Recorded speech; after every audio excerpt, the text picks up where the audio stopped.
హిందూ మతంలో ప్రత్యేకించి శ్రీ వైష్ణవ సాంప్రదాయంలో తులసి మొక్క పట్ల ఎంతో భక్తి పూజా విధానాలు ఉన్నాయి. ఆడవారు తమ పసుపు కుంకుమలు పదిలంగా ఉండటానికి తులసిని పూజిస్తారు. తులసి పూజకి సంబంధించిన చాలా విధానాలు, నియమాలు, వ్రతాలు, పండుగలు, స్తోత్రాలు, భక్తి గేయాలు ఆచరణలో ఉన్నాయి. తులసి తీర్థం అన్న మాట తరచూ వింటాము.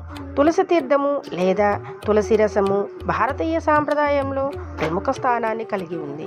దీన్ని సర్వరోగ నివారణగా భావిస్తారు. హిందూ సాంప్రదాయం ప్రకారము మనిషి చనిపోయే ముందు నోటిలో తులసి తీర్థం పోస్తారు.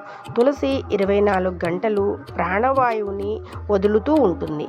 ఆ వాయువుని పీల్చిన వలస ఏజ చేయగా వచ్చు ఫలితము వచ్చుచున్నది. కావున ప్రతి ఇంట్లో కనీసము 10 మొక్కలను పెంచి వాతావరణ కాలుష్యాన్ని నివారించాలి.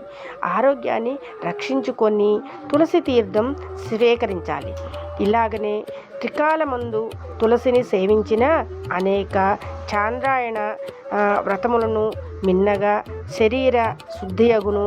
తులసి యొక్క సువాసన వ్యాపించి ఉన్న వాతావరణంలో నివసించు ప్రాణికోటి పవిత్రులు నిర్వికారులు కాగలరు.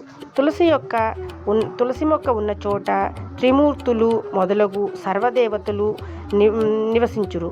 తులసి దళమందు పుష్కరాంశమునంత పుణ్యమును సంపాదించుకోవచ్చును.